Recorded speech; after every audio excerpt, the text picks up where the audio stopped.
আল্লাহ পাক আপনাদের মতো মুসলমানের ঘরে আমাকে জন্ম দেন নাই, আল্লাহ পাক হিন্দুর ঘরে জন্ম দিয়েছিলেন। হিন্দু অবস্থায় ছাত্রলীগের জেলা সেক্রেটারি ছিলাম আমি, ছাত্রলীগের জেলা সেক্রেটারি। মাগুরা গভর্নমেন্ট কলেজের বিপি ছিলাম আমি, ছাত্রলীগের প্যানেল থেকে কলেজের বিপি নির্বাচিত হয়েছিলাম। আজকে যদি আওয়ামী লীগ করতাম আজকে খালি এমপি না, আজকে মন্ত্রী হতাম, আমি মন্ত্রী হতাম। এত দাপট ছিল আমার, এত দাপট।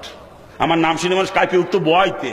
আমার ডাক নাম ছিল রানা, মানুষ আমার রানা মাস্তান পেয়েছিল। তো জাতীয় পত্রিকার হেডলাইনও আমার নাম বেরোইছে, জাতীয় পত্রিকার হেডলাইনও নাম বেরোইছে। এত বড় ক্যাডার ছিলাম আমি, এত বড় ক্যাডার। খালি যদি মানুষ শুনছে রানা মাস্তান আসতেছে, কিডা কোন জায়গায় রাস্তা সাইডে দিয়ে ফলাবে দিশে পাইতো না, এমনি রাস্তা পরিষ্কার হয়ে যাইতো, এমনি রাস্তা পরিষ্কার হয়ে যাইতো। আমি যখন কলেজের ভিপি, ছাত্রলীগের জেলা সেক্রেটারি, দুই পকেটে দুটিয়ে নিয়ে ঘুরতাম পিস্তল, দুই পকেটে দুটিয়ে। 8 জন 10 জন বডিগার্ড আমার সাথে থাকে, 8-10 জন বডিগার্ড। এখন আর কোনো বডিগার্ড লাগে না, এখন রুহু গার্ড নিয়ে চলি, কারণ বুঝছি বডির কোনো মূল্য নাই রুহু ছাড়া। কথা ঠিক না? ওরা আমার বডি হেফাজত করতে পারে, কিন্তু আমার রুহু হেফাজত করতে পারবে না। কথা ঠিক না? আর রুহু ছাড়া বডির কোনো মূল্য নাই। কথা ঠিক কিনা?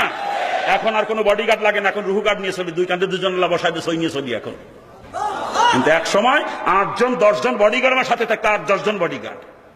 দারোগায় ঘুষ খাইয়ে কেসের রিপোর্ট উল্টো পাল্টা দিছিল। এই খবর শোনার পরে থানা নদী যাইয়ে দারোগারে জিজ্ঞেস করলাম, এরা যা বলতে কথা কি সত্যি? ঘুষ খাই বলে গেলাম মিথ্যা রিপোর্ট দিয়েছেন আপনি?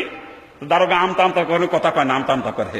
কলার দূরে টানি উঠেছিলাম দারোগারে চেয়ারেতে, বাবাদ্দ শর্মা ছিলাম, ঘুরে পড়ে গেছিল দারোগা। কিন্তু আমার কিছু করার ক্ষমতা ছিল না।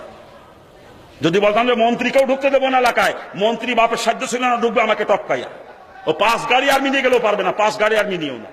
5 গাড়ি আর্মির মোকাবেলা করার ব্যাপারই ছিল আমার বাহিনীর জন্য। এত বড় বাহিনী ছিল আমার, এত বড় বাহিনী, যে বাহিনী নেতা ছিলাম আমি। কি মনে করেন? আর ওর সমস্ত দল যারা করে, আওয়ামী লীগ, বিএনপি, জাতীয় পার্টি, জাসদ, বর্ষ, এই সমস্ত দল যারা করে, যার ক্যাডার বাহিনী যত শক্তিশালী, যে যার পেশি শক্তি যত বেশি, সে তত বড় নেতা। ঠিক না? ওই কাদার নেতা ছিলাম, ওই কাদার নেতা। বর্তমান প্রধানমন্ত্রী খুব কাছের ছাত্র নেতা ছিলাম, খুব কাছের। বহুবার তার সঙ্গে বৈঠক করছি, তার বাসায় গেছি বহুবার। কিন্তু যখন ইসলাম গ্রহণ করেছি, আল্লাহ পাক আমাকে বুঝ দিয়ে দিয়েছেন, মুসলমান তো কুফরি মতবাদ কামে চেষ্টা করতে পারে না। কুফরি মতবাদ কামে ওরাই করবে যারা কাফের, তারা। আর যে মুসলমান সে ইসলাম কামে চেষ্টা করবে। ঠিক কিনা?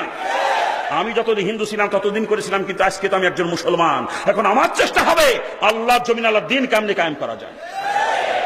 এই বুঝ যখনই পেয়েছি, সঙ্গে সঙ্গে তওবা করে ছাত্রলীগের জেলা সেক্রেটারি ইস্তফা দিয়ে ফিরে চলে আসে কোরআনের ছায়ার নিচে। আমি আল্লাহর কোরআন নিয়ে আন্দোলন করি আপনাদের দরবার করতে।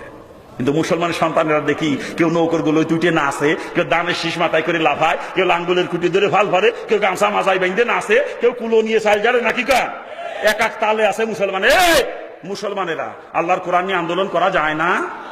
আমি হিন্দুর ঘরে জন্মে আমি বুঝলাম যে মুসলমান কুফরি মতবাদ কামে চেষ্টা করতে পারে না। আর আপনি মুসলমানের সন্তান, আল্লাহ আপনারে বুঝ দেয় না? আমি দোয়া করি আল্লাহ সকল মুসলমানকে সঠিক বুঝ দিয়ে দিক। জোরে বলেন আমিন।